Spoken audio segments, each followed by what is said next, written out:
Hello everyone, and welcome to my Freeplay tutorial. This is going to be the first part of the series. We're going to be going over episode 6 first, and we're going to be working our way down through 1, just in the fashion of the Freeplay route full game category.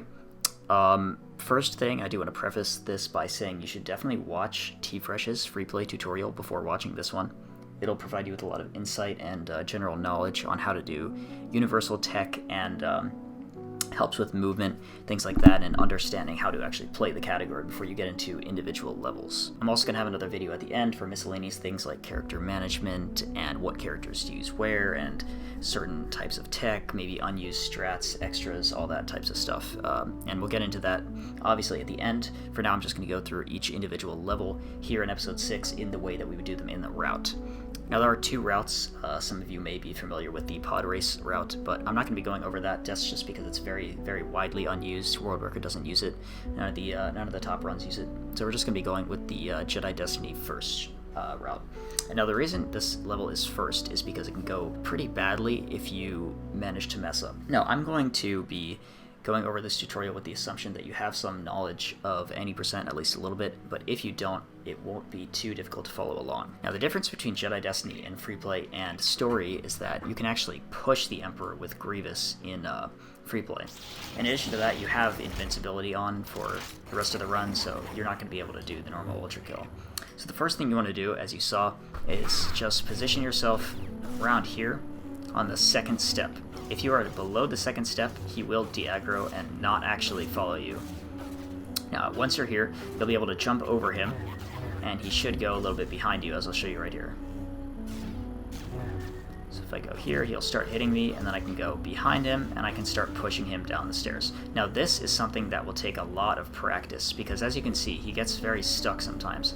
He can jump over you, he can do all sorts of things. I'm not going to push him in yet, but I'll just show you how you can sort of push him with Grievous's 4 lightsabers. Now, the most important thing is if you are struggling, you can just hit him and he will block, and that'll make it way easier to push him in the direction you want to, as you can see. Now, ideally, you can push him onto the right side, but it really doesn't matter which direction you push him into.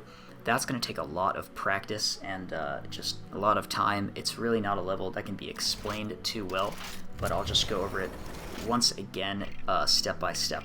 The most important part is this first step where you're going to be rolling towards the right side of the staircase, and you're going to be on the second step. You're going to switch to Grievous, as you can see, and you're going to jump over him. And then you'll get into a position where you can push him down the stairs. As you can see, he's hitting me, and that means I'm good to start pushing. And what I'll probably do is just push him straight into the hole without any slashes on him. Now for this next level, this is into the Death Star. Fortunately, there is no RNG in the opening, but it's pretty important that you learn how to do the torpedo section here efficiently. What I do is I drop in player 2 as he's further to the right, and he'll be able to get into the level earlier. What I also do is I put player 2 on the Millennium Falcon, and I'll explain why later into the level. Now, 1P2Cing this opening saves quite a bit of time. If you don't 1P2C it, you can, of course, just go through with 1 player, and it's pretty simple. But I'll show you what I do for 2 players. You generally want to keep player 2 a little bit behind player 1, as you'll see with these first ones. Player 2 is following. Player 1 will shoot 1 and move on to the next ship as player 2 comes behind and cleans up the remaining torpedo. We'll do the same for this ship.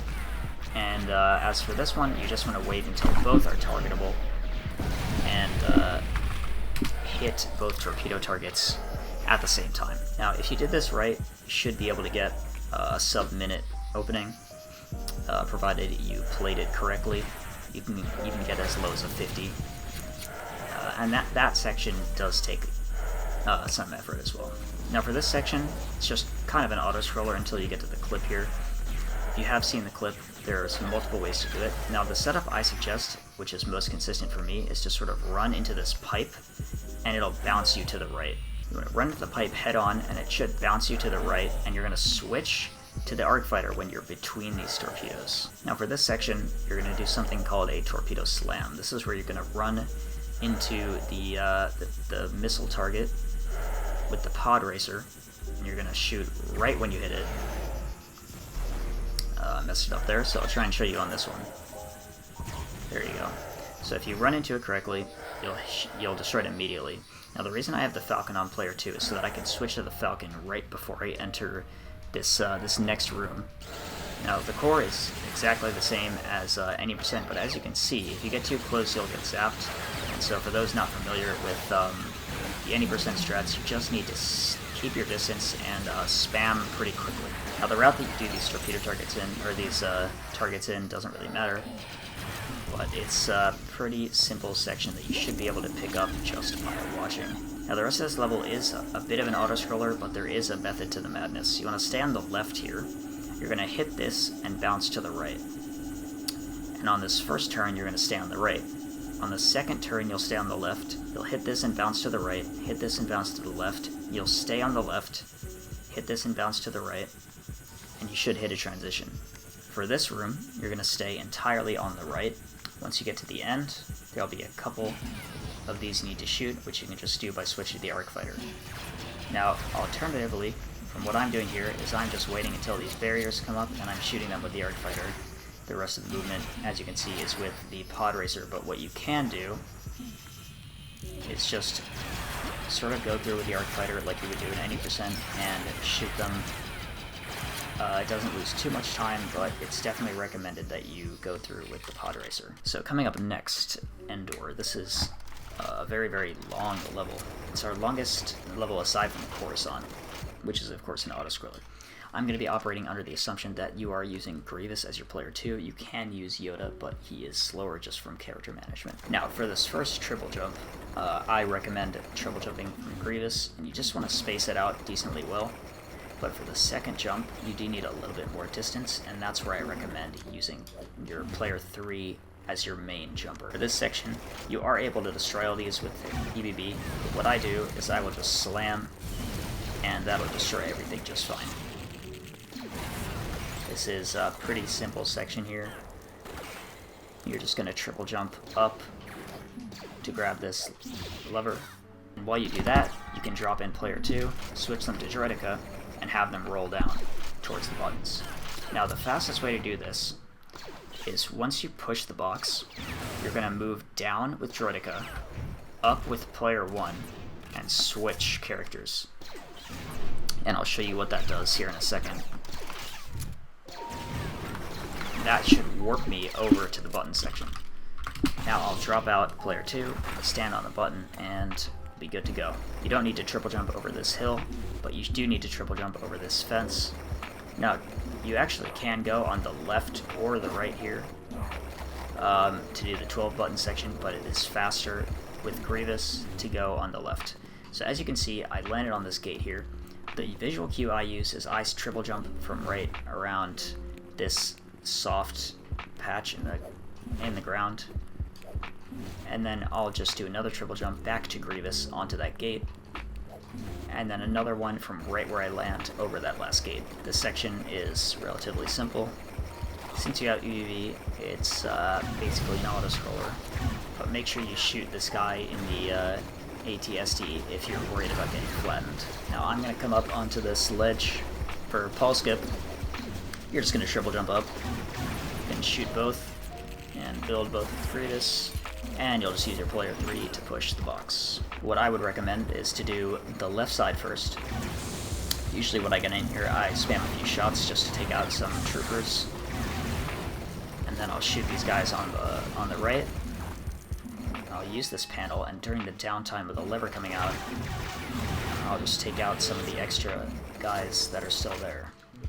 Now since there is a guy, I'm just going to shoot him right when the cutscene ends, and we're good to go. Now it is faster to pull that lever as you are coming out. For Wicket's Grand Adventure, we're gonna do a different strat than any percent. What I like to do is come around here and shoot at them from this direction. Then I'll shoot this to open it, and you'll see that if you can pan the camera correctly, he'll always come over. This lever is rather self-explanatory, and one thing I want to mention with this level is that the character management is very finicky. And you'll see what I'm talking about as we end the level here. You could 1P2C this if you wanted, but not very necessary. Now let's just say I switch this player 2 to Grievous. As you can see, he starts spamming the switch button. And you can end up in a tricky situation like this, where player 2 is R2. Now, that's not very avoidable. However, if you do want to, you can drop in player 2 to keep the character management consistent. What I recommend, though, is just doing it with player 1, and then switching to R2. Now for Speeder Showdown, this is home to 2 pretty tricky wall climbs, so I'll go over how I do them pretty in depth. The first flower jump is just a triple jump, which you can honestly do from the ground if you want to. The second one is a lot easier if you do it from the flower, but with a really well-spaced triple jump, you can get over that log as well. Now what I'm going to be going over here is the wall climb. You don't have to do the wall climb, you can do speed or skip as in any percent, but the wall climb is recommended since it's much faster. Alright, moving into the wall climb, I'm going to show you guys how I do this first, and then I'll go over some visual cues you can use. And I'll put the visual cues that I use up on screen, but essentially you're going to do 3 triple jumps, and you're going to get over.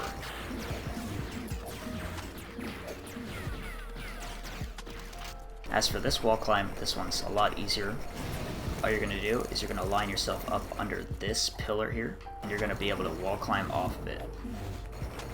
As for the end section 1P2C, it's almost identical to any percent, but one thing I like to do is I will wait for player 2 to come over before dropping him in. And that way, I don't have to do some extra weird 1P2C.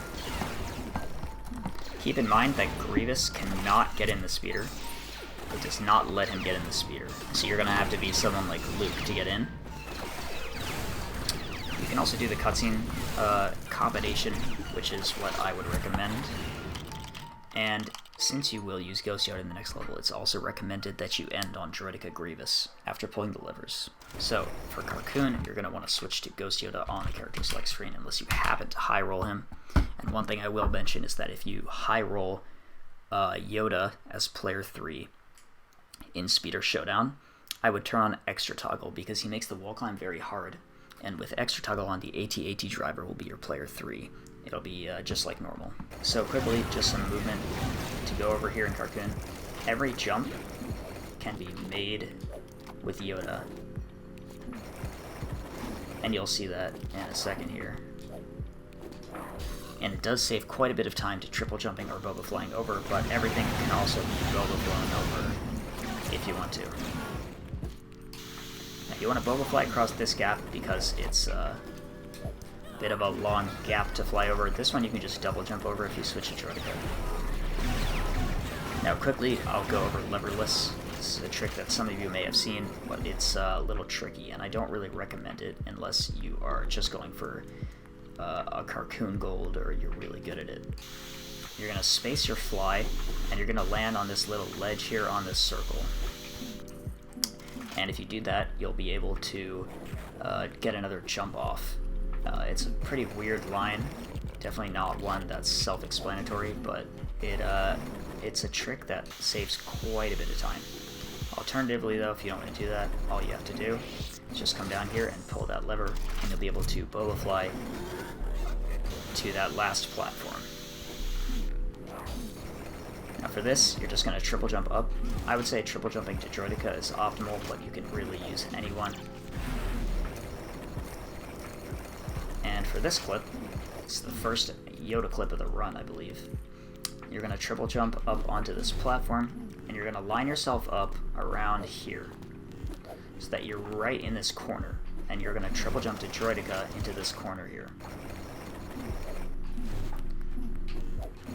As you can see, I should roll forward. Now for this 1P2C, I would recommend shooting the blue thing and then dropping in player 2 to push the box. Player 1 can go and use this target here. The most important thing about this 1P2C is you'll notice this camera is completely fine. I'll be able to push both boxes.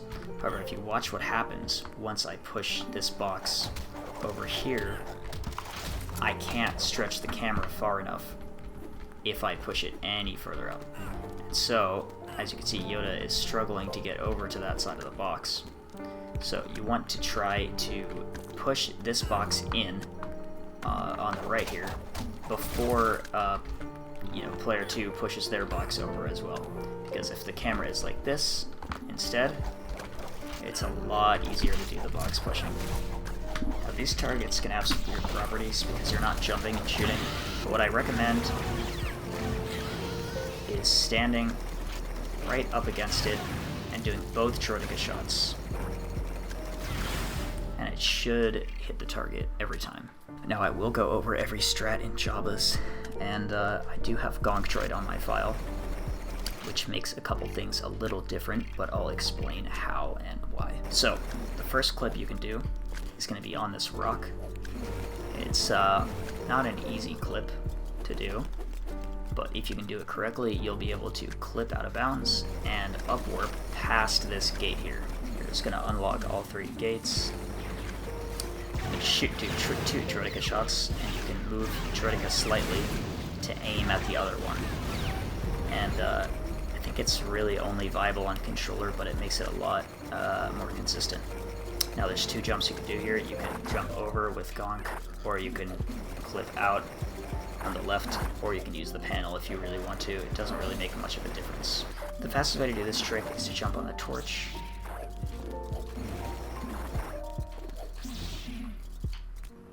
And you're just going to go back in the air and then forward again, and that should be able to grab the transition just fine. Now there's 2 options here. You can clip out using this helmet dispenser, and you can walk out of bounds under the floor all the way over. Or alternatively, you can do the fly, which you'll come over here, and there's 2 versions of this fly. I'll show you the safe version first. As you can see, I clipped into the corner and I switched to Django when I was falling. Make sure you clip to Droideka to get into the corner. Now Django can just fly straight across from the top here. Your other option is to go into the corner, switch to Django. Ideally you want to be around this height, and you'll be able to fly across. And you'll just upwarp when you're under this ground. You just want to make sure you're doing it at the right timing, and that upwarp should work just fine. Now you can 1p2c these panels, but it would be recommended that you jump on top of this tank, jump sort of underneath this section, so you kind of want to be under this part of the ceiling. And if you are, it should be very easy to clip out. You can go to Droideka or Vader, whoever you have. It shouldn't make too much of a difference. Now for this clip, you're going to jump on the torch, and you're going to do the fastest clip possible. I mean, like, as fast as you can make it. Now, alternatively, you can just use the panel, which doesn't lose too much time. However, this panel does take a little longer to build, so it's definitely recommended that you go for this clip. Now, once you're on top of this arch, you're going to just jump out, and then clip back in. Now this is another corner clip with Droideka. It should be really easy to clip out. Once you're under the floor, you want to switch to a character who can jump and move. And you're just going to perform the Rancor warp by positioning yourself under the grate and jumping into it. Rancor Fight is practically the same as 80%, so I'm going to leave that out of this tutorial. That's going to wrap up episode 6. Thank you very much for watching, and I will be back with the next few episodes progressively. I don't know when I'm going to release these tutorials, if I'm going to release them all at once. I haven't really planned that yet. But yes, make sure you are familiar with Tfresh's tutorial on general movement and tech and stuff before you delve deeply into these levels, because they are pretty complex. But once you do, it should be pretty self-explanatory if you can just follow this tutorial.